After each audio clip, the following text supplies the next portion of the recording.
Hello everyone, कैसे हैं आप सभी। होप सो आप अच्छे ही होंगे और आपके जो एग्ज़ाम की प्रिपरेशन है वो भी बहुत अच्छी तरीके से चल रही होगी।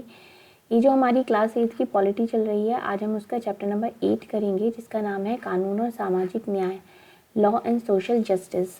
अब आपने देखा होगा जो क्लास 7 का जो लास्ट चैप्टर था, बाज़ार में एक कमीज़, अगर आपने वो वीडियो देखी है तो आपको याद होगा कि वहाँ पे किस तरीके से मज़दूरों से काम होता है और कैसे वो बड़े बड़े व्यापारियों तक पहुँचता है, किसको कितना प्रॉफिट होता है। बीच में लोग सोचते हैं कि भाई हमें इसका प्रॉफिट ज़्यादा होता है। जो मज़दूरी जो मेहनत करता है उसको उतना भी नहीं मिलता जितना उसकी मेहनत होती है। तो उसके लिए क्या क्या लॉज हैं और किस तरीके से वो फॉलो किए जा रहे हैं, सामाजिक न्याय से संबंधित जो चीज़ें हैं वो सब आप इस चैप्टर में आज पढ़ेंगे। चलिए हम पहले चैप्टर को स्टार्ट कर लेते हैं। क्या आपने कक्षा 7 की बाजार में कमीज अध्याय याद है। वहाँ हमने देखा था कि बाजारों की श्रृंखला किस तरह कपास उत्पादकों को सुपरमार्केट में कमीज खरीदने वाले ग्राहकों से जोड़ देती है और इस श्रृंखला में हर मोड़ पर क्रय विक्रय चलता ही रहता है। मतलब बेचना और खरीदना चलता ही रहता है। कपास पैदा करने वाले छोटा किसान, इरोड के बुनकर या कपड़ा निर्यात कारखाना के मजदूर, कमीज के उत्पादन में प्रत्यक्ष या अप्रत्यक्ष रूप से शामिल बहुत सारे लोग बाजार में शोषण का शिकार होते हैं। इसका मतलब ये हो गया कि जो मजदूर कमीज बना रहा है वो डायरेक्ट इनडायरेक्ट रूप से जो उसके साथ और भी बहुत सारे लोग जुड़े हुए हैं, उनका सभी का शोषण होता है। वो किस तरीके से होता है, क्योंकि हर कोई चाहता है कि भाई अगर मैं इस सेल कर रहा हूँ या आगे मैं इसको लेके जा रहा हूँ तो मुझे प्रॉफिट होना चाहिए। तो जो बना रहा है, जिसको मिलना चाहिए, उसी को नहीं मिलता है, उसके साथ उचित बर्ताव भी नहीं होता है। बाजार में हर जगह लोगों के शोषण की संभावना बनी रहती है, चाहे वे मजदूर हैं, उपभोक्ता हैं या उत्पादक हों। अब लोगों को इस तरह की शोषण से बचाने के लिए सरकार ने कुछ कानून बना दिया और इन कानून के ज़रिए इस बात की कोशिश की जाती है कि जो बाज़ार में ये अनुचित तौर तरीके हैं इन पर रोक लगाई जाए। मतलब जो ये बाज़ार में बनाए हुए हैं तरीके, इन पर रोक होनी चाहिए। अब आइए बाज़ार की काम स्थिति को देखें, जिसमें कानून बहुत मायने रखता है। मसला मज़दूरों की मेहनताना का है। मेहनताना मतलब उनकी मेहनत का है। जो बात चल रही है वो मज़दूर जितनी मेहनत करते हैं उसके टॉपिक पे बात चल रही है। तो निजी कंपनी हो गई, ठेकेदार हो गए, कारोबारी लोग आमतौर पर ज़्यादा से ज़्यादा मुनाफा कमाने की कोशिश करते हैं। ये लोग क्या चाहते हैं कि इनको ज़्यादा से ज़्यादा प्रॉफिट मिले। तो इस प्रॉफिट की चाह में कई बार वे मज़दूरों का उनका हक ही नहीं देते हैं और कई बार तो उनका जो वो मेहनत कर रहे होते हैं जितना उन्हें मिलना चाहिए उतना भी नहीं मिलता है। और अगर उनको मेहनताना ना दिया जाए तो कानून की नज़र में गैर कानूनी या गलत है। लेकिन मज़दूर को मेहनताना कम ना मिले या उनके वाजिब मेहनताना मिले, इस बात को सुनिश्चित करने के लिए न्यूनतम वेतन का भी एक कानून बनाया गया है। मतलब मज़दूरों को उनकी मेहनत का पैसा मिलना चाहिए, लेकिन वो मेहनत का पैसा कम नहीं मिलना चाहिए। उनको जितनी उनकी मेहनत है उसके हिसाब से उसको कितना पैसा मिलना चाहिए, ये भी कानून बना हुआ है। और अगर किसी ने उनको उससे कम वेतन दिया है तो उसके खिलाफ कार्रवाई का भी कानून बना हुआ है। तो इस कानून के तहत किसी भी मजदूर को न्यूनतम वेतन से कम मजदूरी नहीं दी जा सकती। तो जो ये लॉ बना हुआ है इसके अकॉर्डिंग कोई भी मजदूर को जो उसकी मेहनत है उससे कम पैसे नहीं दिए जाएंगे। तो न्यूनतम वेतन में हर कुछ साल में बढ़ोतरी कर दी जाती है और हर साल इसमें थोड़ी थोड़ी बढ़ोतरी कर दी जाती है। जैसे कि आपने अपनी कंपनीज में भी देखा होगा कि 10% का प्रॉफिट मिला है या आपको बोनस मिला है, इस तरीके से भी उसमें उनके वेतन में बढ़ोतरी कर दी जाती है। जिस तरह मजदूरों को सुरक्षा प्रदान करने के लिए न्यूनतम वेतन का कानून बना गया है, उसी तरह बाजार में उत्पादकों और उपभोक्ताओं के हितों की रक्षा के लिए भी कानून बनाए गए हैं। मतलब जिस तरीके से मजदूरों को के लिए कानून बनाया गया है, उसी तरीके से जो उपभोक्ता हैं, उत्पादक हैं, जो बना रहे हैं चीज़ों को, उनके लिए भी कानून बनाए गए हैं। इन कानून के जरिए मजदूर, उपभोक्ता, उत्पादक तीनों के संबंधों को इस तरीके से संचालित किया जाता है कि उनमें किसी का शोषण ना हो। मतलब किसी को भी नुकसान नहीं होना चाहिए। अब जैसे कि ये है, यहाँ पर ये जो है ये मशीन से चलने वाले करघे हैं। ये क्या होते हैं, जहाँ पर कपड़ा बनाया जाता है, कपड़े की मिल है ये। चलिए, पहले ये लोग हाथ से काम करते थे लेकिन अब मशीन के करघे बन गए हैं। अब यहाँ पर भी ये है कि यहाँ पर कुछ कानून बनाए गए हैं और इन कानूनों की ज़रूरत क्यों पड़ी और ये कानून किसके हित में है, ये आप यहाँ पर बनाया गया है। चलिए आगे देखते हैं। कानून बना देना ही काफ़ी नहीं होता है, सरकार को यह भी सुनिश्चित करना होता है कि कानून को लागू किया जाए। मतलब कानून बना दिया उसका मतलब नहीं है, जब तक वो लागू नहीं होगा तब तक उसका कोई सेंस नहीं बनता है। तो इसका मतलब यह है कि कानून को लागू किया जाना बहुत ज़रूरी होता है। जब कोई कानून ताकतवर लोगों के से कमज़ोर लोगों की रक्षा के लिए बनाया जाता है तो उसको लागू करना तो और भी ज़्यादा महत्वपूर्ण बन जाता है। उदाहरण के लिए प्रत्येक मजदूर को सही वेतन मिले, यह सुनिश्चित करने के लिए सरकार को कार्यस्थलों का नियमित रूप से निरीक्षण करना चाहिए और अगर कोई कानून का उल्लंघन करता है तो उसको सज़ा देनी चाहिए। जाहिर सी बात है कि पहले तो कानून बनाओ, उस कानून को लागू करो और अगर उस कानून को कोई फॉलो नहीं कर रहा है, उस लॉ को कोई नहीं मान रहा है तो उसको फिर सज़ा भी मिलनी चाहिए। ये पूरा एक तरीका है। अगर मजदूर गरीब या शक्तिहीन है तो आमदनी गंवाने या बदले की कार्रवाई से डर से वह कम वेतन पर भी काम करने को तैयार हो जाता है। अब क्या कहता है कि भाई मजदूर है, वो तो बहुत गरीब है, अब वो इस चक्कर में कहाँ पड़ेगा कि भाई मैं कानूनी कार्रवाई करूँ, ये मुझे ज़्यादा पैसा नहीं दे रहे हैं, मुझे कम पैसा दे रहे हैं, ऐसा नहीं है। वो क्या करता है कि थोड़ा कम भी मिल रहा है तो कोई बात नहीं, ये कानून के झंझट में तो मैं नहीं पड़ूंगा, और वो काम करने के लिए तैयार हो जाता है। और मालिक भी इस बात को बहुत अच्छी तरीके से समझते हैं और वो अपनी ताकत का इस्तेमाल करते हैं और कम पैसे में अपना काम करा लेते हैं। तो ये ऐसी सूरत में ये बहुत ज़रूरी होता है कि जो संबंधित कानूनों को अच्छी तरीके से लागू किया जाए। इसका मतलब ये है कि इस चीज़ से संबंधित जो कानून है उनको अच्छी तरीके से लागू किया जाए। अब इन कानूनों को बनाने, लागू करने और कायम रखने के लिए सरकार व्यक्तियों या निजी कंपनियों की गतिविधियों को नियंत्रित कर सकती है ताकि सामाजिक न्याय सुनिश्चित किया जा सके। इसमें बहुत सारे कानूनों का जन्म भारतीय संविधान में दिए गए मौलिक अधिकारों से हुआ है। उदाहरण के लिए शोषण से मुक्ति का अधिकार का अर्थ है किसी को भी कम मेहनताना पर काम करने या बंधुआ मजदूर के तौर पर काम करने के लिए मजबूर नहीं किया जा सकता। लेकिन ये कानून बना हुआ है, संविधान में लिखा भी हुआ है, लेकिन ऐसा नहीं है। अगर हम आज बाहर निकल कर देखेंगे तो ना जाने आपको कितने लोग ऐसे बंधुआ मजदूरी पर भी दिख जाएंगे। और 14 साल की कम उम्र के बच्चे किसी भी कारखाने या खदान पर उन्हें काम पर नहीं रखा जाएगा। लेकिन आप देखते होंगे कि बहुत कहीं भी आप जाएं, बहुत सारे आपको ऐसे बच्चे दिख जाते होंगे जो 14 साल से कम उम्र के हैं लेकिन फिर भी काम कर रहे हैं।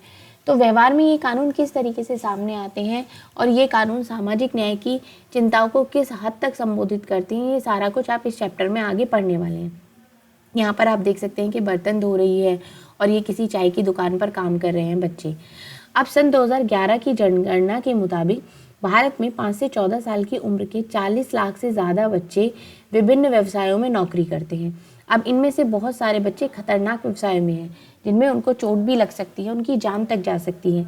2016 में संसद ने बाल श्रम अधिनियम 1986 में संशोधन किया कि 14 वर्ष से कम आयु के बच्चों को सभी व्यवसायों में तथा किशोरों के 14 से 18 वर्ष के जोखिमकारी व्यवसायों प्रतिक्रियाओं में नियोजित करने पर प्रतिबंध है और ये एक अपराध बना दिया गया है। लेकिन फिर भी आप देख सकते हैं कि कितने सारे बच्चे काम करते हैं। अब यहाँ पर आती है भोपाल गैस त्रासदी। ये हुई थी 2 दिसंबर 1984 को। कब हुई थी? ये 1984 को हुई थी। अब इसके बारे में पढ़ेंगे और थोड़ा सा जानने की कोशिश करेंगे कि क्या मतलब पूरा मसला क्या हुआ था ये उस टाइम पे। 24 साल पहले भोपाल में दुनिया की सबसे भीषण औद्योगिक त्रासदी हुई। भोपाल में यूनियन कार्बाइड नामक अमेरिकी कंपनी का कारखाना था जिसमें कीटनाशक बनाए जाते थे। 2 दिसंबर 1984 की रात के 2 बजे यूनियन कार्बाइड के इस संयंत्र से मिथाइल आइसोसाइनाइड मिक की गैस रिसने लगी। ये उस गैस का नाम है और ये बेहद जहरीली गैस होती है, मतलब ये बहुत जहरीली गैस होती है। अब इस दुर्घटना की चपेट में आने वाली जो अजीजा सुल्तान है वो बता रही हैं कि तकरीबन 12:30 बजे मुझे अपने बच्चे की तेज खांसी की आवाज़ सुनाई दी। कमरे में हल्की सी रोशनी थी तो मैंने देखा कि पूरा कमरा सफ़ेद धुएं से भरा हुआ था। मुझे लोगों की चीखने की आवाज़ सुनाई दी, सब कह रहे थे कि भागो भागो। इसके बाद मुझे खांसी आने लगी, लगता था जैसे मैं आग में सांस ले रही हूँ और आंखें बुरी तरीके से जलने लगी। 3 दिन के भीतर 8,000 से ज़्यादा लोग मौत के मुंह में चले गए, लाखों लोग गंभीर रूप से प्रभावित हो गए। अब आप यहाँ पर देख सकते हैं ये सामूहिक अंतिम संस्कार हो रहा है। जहरीली गैस के संपर्क में आने वाले ज़्यादातर लोग गरीब कामकाजी परिवारों के लोग थे। उनमें से लगभग 50,000 लोग आज भी इतने बीमार हैं कि कुछ काम नहीं कर सकते। जो लोग इस गैस के असर में आने के बावजूद जिंदा रह गए उनमें बहुत सारे लोग गंभीर, उन्हें सांस की बीमारियां हो गई, आंखों की बीमारियां हैं और अन्य समस्याओं से पीड़ित हैं। और बच्चों में भी अजीबोगरीब विकृतियाँ पैदा हो रही थी। और आप इसमें देख सकते हैं इस वाले चैप्टर में कि लड़की किस तरीके से कितनी बीमार और कैसी लग रही है। मतलब अब यहाँ पर बात आती है कि यह तबाही का या कोई दुर्घटना नहीं थी। यूनियन कार्बाइड ने पैसा बचाने के लिए सुरक्षा उपायों को जानबूझकर नजरअंदाज किया। 2 दिसंबर की त्रासदी से बहुत पहले भी कारखाने का गैस का रिसाव हो चुका था। इन घटनाओं में एक मजदूर की मौत हुई जबकि बहुत सारे लोग घायल हो गए थे और सबूतों से पूरी तरह साफ था कि इस महाविनाश के लिए यूनियन कार्बाइड ही दोषी है। लेकिन कंपनी ने अपनी गलती मानने से इनकार कर दिया और इसके बाद शुरू हुई कानूनी लड़ाई। अब पीड़ितों की ओर से सरकार ने यूनियन कार्बाइड के खिलाफ दीवानी मुकदमा दायर किया। 1985 में सरकार ने $3 अरब का मुआवजा मांगा, लेकिन 1989 में केवल $47 करोड़ के मुआवजे पर अपनी सहमति दे दी। इस त्रासदी से जीवित बच निकलने वाले लोगों के इस फैसले के खिलाफ सर्वोच्च न्यायालय ने अपील की, मगर सर्वोच्च न्यायालय में भी इस बात पर कोई फैसला या कोई बदलाव नहीं किया गया। अब बात आती है कि इस कारखाना तो बंद कर दिया गया, लेकिन भारी मात्रा में जो विषैले रसायन थे वो वहीं छोड़ दिए गए और ये रसायन अब रिस कर जमीन में जा रहे हैं और वहाँ का पानी दूषित हो रहा है। अब ये क्या है, वैसे नहीं है तो लोगों को दूषित पानी मिल रहा है, इस वजह से वो फिर बीमार पड़ रहे हैं। 24 साल बाद भी लोग न्याय के लिए संघर्ष कर रहे हैं। वे पीने के पानी, साफ पानी, स्वास्थ्य सुविधा और यूनियन कार्बाइड के जहर से ग्रस्त लोगों के लिए नौकरियों की भी मांग कर रहे हैं। उन्होंने यूनियन के चेयरमैन एंडरसन को सजा दिलाने के लिए भी आंदोलन चलाया। अब यहाँ पर बात करते हैं कि एक मजदूर की कीमत क्या होती है। अगर आप भोपाल के महाविनाश की वजह को समझना चाहते हैं तो सबसे पहले यह जानना जरूरी होगा कि यूनियन कार्बाइड ने भारत में ही अपना कारखाना क्यों खोला। मतलब भारत में क्या वजह थी कि उसने भारत में ही आकर ये खोला। उसका एक बहुत बड़ा रीज़न ये होता है कि विदेशी कंपनियां भारत में यहाँ आकर जो अपने कारखाने खोलती हैं, उसका सबसे बड़ा रीज़न ये होता है कि उन्हें यहाँ पर जो मजदूरी होती है वो बहुत कम दाम में, बहुत कम लागत में मिलती है और यहाँ के जो लोग होते हैं गरीब की वजह से, उनको पैसे की वजह से कि भाई थोड़ा सा हमारा पैसा मिल जाएगा तो और ज़्यादा घंटे कम करने लगते हैं। तो ये एक सबसे बड़ा रीज़न होता है। ये कंपनियाँ अमेरिका और किसी विकसित देश में काम करें तो उन्हें भारत जैसे गरीब देश के मजदूरों के मुकाबले वहाँ के मजदूरों को ज़्यादा वेतन देना पड़ेगा। तो भारत ना केवल कम कीमत पर काम करा सकती है बल्कि यहाँ के मजदूर ज़्यादा घंटों तक भी काम कर सकते हैं और यहाँ मजदूरों के लिए आवास जैसी दूसरी चीज़ों पर भी खर्च करने की कोई ज़्यादा ज़रूरत नहीं है। कम लागत पर ज़्यादा मुनाफा कमा सकते हैं यहाँ के लोग, इसलिए इंडिया में ये सारे कारखाने लगाए जाते हैं। अब लागत में कटौती के तरीके इससे भी ज़्यादा खतरनाक हो सकते हैं। लागत में कमी लाने के लिए सुरक्षा उपायों की अक्सर अनदेखी की जाती है। मतलब लोगों की जान की कोई परवाह नहीं करी जाती और वहीं पर कंजूसी कर ली जाती है पैसे बचाने के लिए कि यहाँ ये चीज़ तो हो जाएगी, इस पैसे को कहीं और लगाते हैं। तो ये वाली बात है। कारखाने में भी एक सुरक्षा उपकरण या तो सही ढंग से काम नहीं कर रहा था या उसकी संख्या कम थी। 1980 से 84 के बीच एक मिक्स संयंत्र के कामगारों के दल की संख्या 12 से घटकर 6 की जा चुकी थी। मजदूरों के लिए सुरक्षा परीक्षण की अवधि तो 6 महीने से घटाकर केवल 15 दिन कर दी गई। मिक कारखानों के लिए रात की पाली के मजदूर का पद भी खत्म कर दिया गया। मतलब जो नाइट शिफ्ट करते थे उनको भी हटा दिया गया। अब यूनियन कार्बाइड के भोपाल और अमेरिकी संयंत्रों में सुरक्षा व्यवस्था में फ़र्क जानने के लिए नीचे पड़े। अब यहाँ पर आपको डिफरेंस पता चलेगा। यहाँ हो गया पश्चिमी वर्जीनिया अमेरिका में कंप्यूटरीकृत चेतावनी और निगरानी व्यवस्था मौजूद थी। भोपाल के यूनियन कार्बाइड कारखाने में गैस के रिसाव के लिए केवल मजदूरों के अंदाजे के सहारे काम चलाया जाता था। पश्चिम वर्जीनिया में खतरा पैदा होने पर लोगों को सुरक्षित स्थानों पर ले जाने की व्यवस्था मौजूद थी। मतलब जहाँ पर ये काम होता था अमेरिका में, वहाँ पर ये फैसिलिटी थी कि अगर वहाँ पर कोई भी खतरा पैदा होता है तो वहाँ के जितने भी मजदूर हैं उनको निकालकर किसी सुरक्षित जगह पर ले जाया जा सकता है। लेकिन भोपाल में ऐसा कुछ नहीं था। अलग अलग देशों के बीच सुरक्षा मानकों में इतना भारी फर्क क्यों है? मतलब अगर यहाँ अमेरिका की बात करी जा रही है तो यहाँ पे मजदूरों के लिए इतना डिफरेंस है और इंडिया में अगर हम देखते हैं तो वहाँ पर बिल्कुल अलग है। और इस दुर्घटना हो जाने के बाद पीड़ितों को इतना मामूली मुआवजा क्यों दिया जा रहा है? इस बात का जवाब यह है कि भारतीय मजदूर का मोल अभी भी ज़्यादा नहीं माना जाता। एक मजदूर जाता है तो फ़ौरन उसकी जगह दूसरा आ जाता है और यहाँ बेरोज़गारी इतनी ज़्यादा है कि थोड़ी सी तनख्वाह के बदले ना जाने कितने लोग असुरक्षित स्थितियों में भी काम करने के लिए तैयार हो जाते हैं। उनको लगता है कि बस थोड़ा सा हमें पैसा मिल जाए, हमें 2 वक्त की रोटी मिल जाए, उसके लिए वो खतरनाक काम भी करने के लिए तैयार हो जाते हैं। तो मजदूरी की इस कमज़ोरी का फ़ायदा उठाकर मालिक कार्यस्थल पर सुरक्षा की जिम्मेदारी से बच जाते हैं। इस तरह भोपाल गैस त्रासदी के इतने सालों बाद भी मालिकों के बर्बर रवैये के कारण निर्माण स्थल, खदानों और कारखानों में दुर्घटना की खबरें हर रोज़ आती रहती हैं। ऐसा नहीं है कि ये त्रासदी उस टाइम पे हुई थी तो उसके बाद अब ऐसी कोई दुर्घटना नहीं होती है।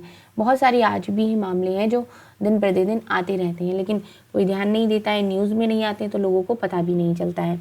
लेकिन अगर हम ग्राउंड लेवल पे देखें तो ना जाने कितने लोग हर दिन इस चक्कर में मारे जाते हैं। अब सुरक्षा कानूनों का क्रियान्वयन। कानून बनाने और लागू करने वाली संस्था के नाते यह सुनिश्चित करना सरकार की जिम्मेदारी है कि सुरक्षा कानूनों को सही ढंग से लागू किया जाए। सरकार को इस बात का भी ध्यान दिया रखना चाहिए कि अनुच्छेद 21 में दिए गए जीवन के अधिकार का उल्लंघन ना हो। जब यूनियन कार्बाइड संयंत्र में सुरक्षा मानकों की इस तरह खुलेआम अवहेलना हो रही थी तो सरकार क्या कर रही थी उस टाइम पे। अब यहाँ पर ये बात सामने आती है कि इतना कुछ हो गया तो गवर्नमेंट ने क्या किया। पहली बात, भारत में सुरक्षा कानून ढीले थे। दूसरा, उन कमज़ोर सुरक्षा कानूनों को भी ठीक से लागू किया नहीं जा रहा था। मतलब कुछ तो कानून थे ही बहुत ढीले और कुछ जो थे उनको भी ठीक से लागू नहीं किया जा रहा था। तो सरकारी अफसर इस कारखाने को खतरनाक कारखानों की श्रेणी में रखने को भी तैयार नहीं थे। इस कारखानों को घनी आबादी वाले इलाकों में खोलने पर उन्हें कोई ऐतराज भी नहीं था, जबकि भोपाल के कुछ नगर निगम अधिकारियों ने इस बात पर उंगली उठाई थी कि 1978 में मिग उत्पादक कारखानों की स्थापना सुरक्षा मानकों के खिलाफ थी। तो सरकार का कहना था कि प्रदेश को भोपाल के संयंत्र में लगाकर निवेश चाहिए ताकि रोजगार मिल सके। अब आप समझ रहे हैं, कुछ लोगों ने इस बात पर उंगली भी उठाई थी कि इतनी भीड़भाड़ वाली जगह में इस तरीके से कारखाना नहीं लगाया जाता, वो सुरक्षा के हिसाब से सही नहीं है। लेकिन उन्होंने क्या किया, निवेश की वजह से, मतलब ज़्यादा से ज़्यादा उन्हें प्रॉफिट मिल सके और लोगों को रोज़गार मिल सके, इस वजह से वो वहाँ पर लगाया गया।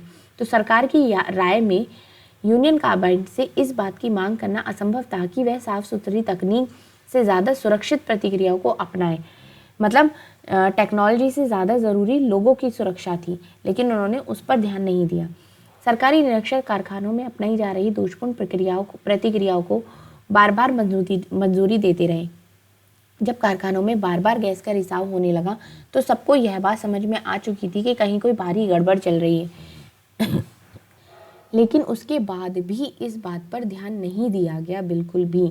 कोई इतनी बड़ी अगर कोई घटना होती है तो वो एकदम से नहीं होती, पहले से कुछ ना कुछ हो रहा होता है, पता होता है कि कुछ गड़बड़ होने वाली है, लेकिन फिर भी उस बात पर कोई ध्यान नहीं दिया गया। कानून बनाने और उसको लागू करने वाली संस्था के लिए यह रवैया सही नहीं है। लोगों के हितों की रक्षा की बजाय सरकार और निजी कंपनियां दोनों ही उनकी सुरक्षा को नज़रअंदाज करती रही हैं। यह हरगिज अच्छी स्थिति नहीं है। जब भारत में स्थानीय और विदेशी व्यवसायी नए कारखाने खोलते जा रहे हैं तो मजदूरों के अधिकारों की रक्षा करने वाले सख्त कानूनों और उनके ज़्यादा बेहतर क्रियान्वयन की ज़रूरत और बढ़ गई है। मतलब और भी ज़्यादा उनकी सुरक्षा की बात होनी चाहिए। अब जैसे कि यहाँ की हम एक छोटे से टॉपिक की बात करते हैं कि हाल ही में एक ट्रैवल एजेंसी को आदेश दिया गया कि वह अपने कुछ ग्राहकों को 8 लाख रुपए का मुआवजा दे। ट्रैवल एजेंसी की बात हो रही है। इससे क्या होगा कि इन सैलानियों को मुआवजा इसलिए दिया जा रहा है क्योंकि कंपनी की लापरवाही के कारण वे डिज्नीलैंड देखने और पेरिस में खरीदारी करने से वंचित रह गए थे। मतलब एक ट्रैवल एजेंसी के थ्रू कुछ लोग घूमने के लिए गए, उनको डिज्नीलैंड और शॉपिंग नहीं कराई गई पेरिस में किसी वजह से, तो उनको मुआवजा दिया जा रहा है इस बात का कि हम आपको आपके पैकेज में ये चीज़ें नहीं दे पाए।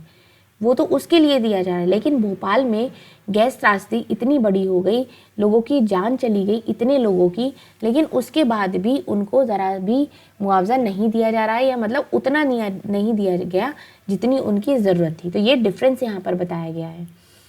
अब यहाँ पर देखते हैं कि पर्यावरण की रक्षा के लिए नए कानून। अब जैसे कि वो जो रासायनिक जितने भी पदार्थ हैं जो कि पानी में मिलते जा रहे हैं, तो क्या किया है गवर्नमेंट ने, जो पानी उसके लिए जो सरकारी नल है उनको रेड कलर का पुतवा दिया है। मतलब रेड कलर का उन पर कलर करा दिया है कि जिससे कि लोग ध्यान रखें कि इससे पानी नहीं पीना। लेकिन जब लोगों को पानी ही नहीं मिल रहा तो वो फिर भी इसका इस्तेमाल कर रहे हैं। आप इस इमेज में देख सकते हैं कि ये 2 बच्चे इस नल के पास खड़े होकर पानी ले रहे हैं और इसको पिएंगे भी और इसको इस्तेमाल भी करेंगे, जिसमें कि विषैला पानी है। तो यही बात है। अब नए कानून क्या बने हैं। 1984 में हमारे पास पर्यावरण की रक्षा के लिए बहुत कम कानून थे।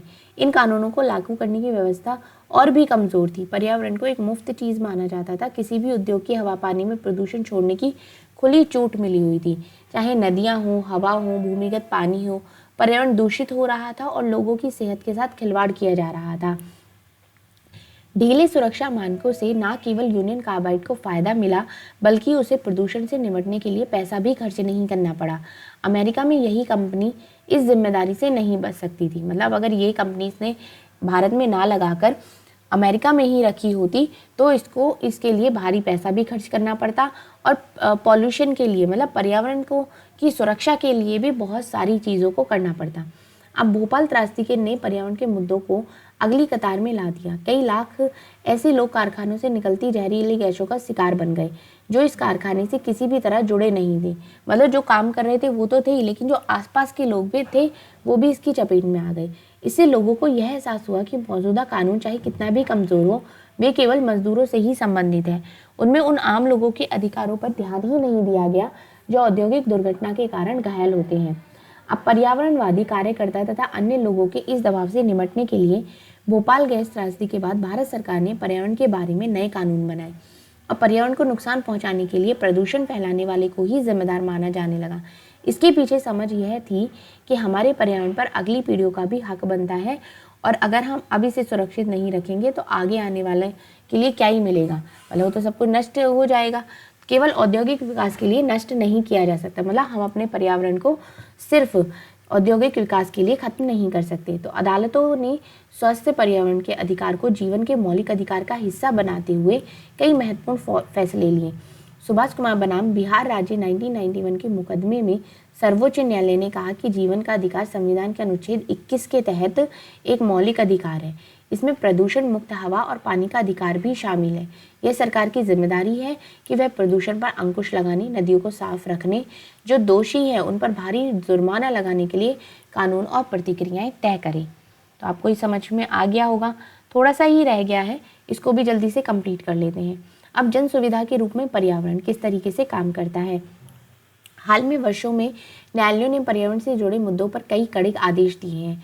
ऐसे कई आदेशों से लोगों की रोजी रोटी पर भी बुरा असर पड़ा है। मिसाल के तौर पर अदालत ने आदेश दिया कि दिल्ली की मतलब जहाँ पर बहुत ज़्यादा पॉश एरिया होता है, बड़े बड़े लोग रहते हैं, काम करने वाली एक सेकेंड। मिसाल के तौर पर अदालत ने आदेश दिया कि दिल्ली के रिहायशी इलाकों में काम करने वाले उद्योगों को बंद कर दिया जाए या उन्हें शहर से बाहर दूसरे इलाकों में भेजा जाए। इनमें से कई कारखाने आसपास के वातावरण को प्रदूषित कर रहे थे। इन कारखानों की गंदगी से यमुना नदी भी प्रदूषित हो रही थी, क्योंकि इन कारखानों को नियम के हिसाब से नहीं चलाया जा रहा था। तो मतलब जितने भी इस तरीके के इलाके हैं जहाँ पर बहुत भीड़ भाड़ रहती है, जहाँ पर लोगों का रहना सहना है, उन सबसे दूर जाके इन तरीके के कारखानों को लगाया जाए और यमुना नदी में भी उसका पानी ना डाला जाए। तो इस तरीके के कई कानून बनाए गए हैं। अदालत की कार्रवाई से एक समस्या तो हल हो गई थी, लेकिन यह नई समस्या भी पैदा हो गई थी कि कारखानों के बंद हो जाने से बहुत सारे मजदूर का रोजगार खत्म हो गया। बहुतों को दूर दराज के इलाकों में जाना पड़ा, जहां उन कारखानों को दोबारा चालू किया गया था। अब प्रदूषण की समस्या इन नए इलाकों में भी पैदा हो रही थी। ये इलाके फिर से दूषित होने लगे। मजदूरों की सुरक्षा संबंधित स्थितियों का मुद्दा अभी भी वैसा ही था जैसे पहला ही था। भारत में पर्यावरणीय मुद्दों पर हुए ताज़ा अनुसंधानों से यह बात सामने आई है कि मध्य वर्ग के लोग पर्यावरण की चिंता तो करने लगे हैं, लेकिन वे अक्सर गरीबों की पीड़ा को ध्यान में नहीं रखते। इसलिए उनमें से बहुतों को यह तो समझ में आता है कि शहर को सुंदर बनाने वाले बस्तियों को हटाना चाहिए, प्रदूषण फैलाने वाली फैक्ट्रियों को शहर से बाहर ले जाना चाहिए, लेकिन यह समझ में नहीं आता है कि इससे बहुत सारे लोगों की रोजी रोटी भी खतरे में पड़ सकती है।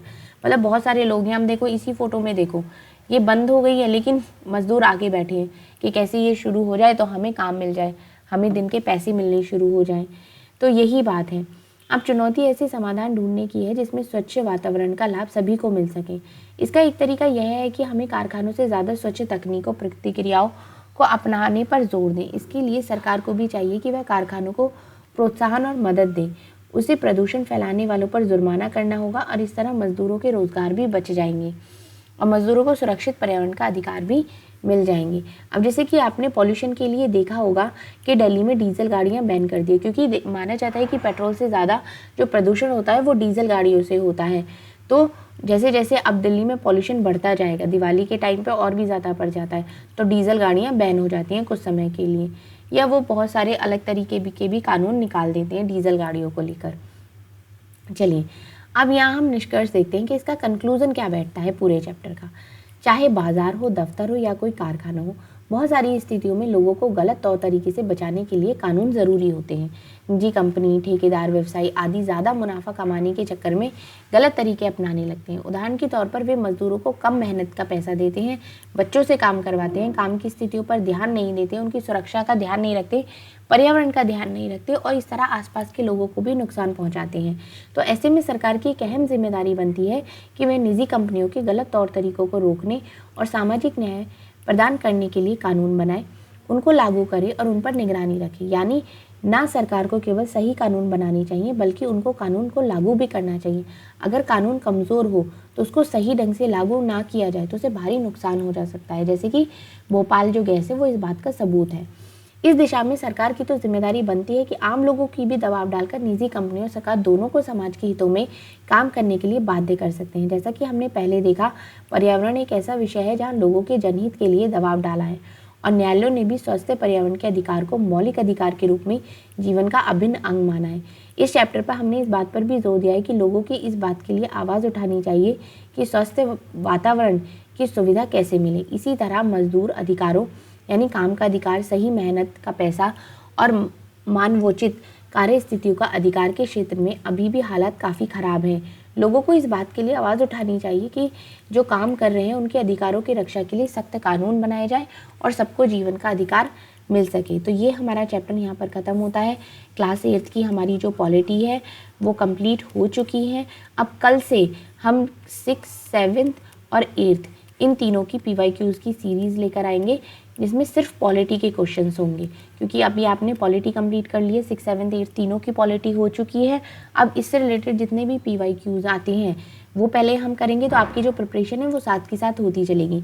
फिर हम ज्योग्राफी स्टार्ट करेंगे और उसके बाद हम हिस्ट्री करेंगे और वो भी हम ऐसे ही करेंगे। चलिए, अगर आपको वीडियो अच्छी लग रही है, पसंद आ रही है तो लाइक भी करिए और चैनल को सब्सक्राइब भी करिए और बाकी लोगों के साथ भी शेयर करिए कि जो CTET की प्रिपरेशन कर रहे हैं SST की, उनका भी इस बार एग्ज़ाम क्लियर हो जाए। चलिए, थैंक यू सो मच।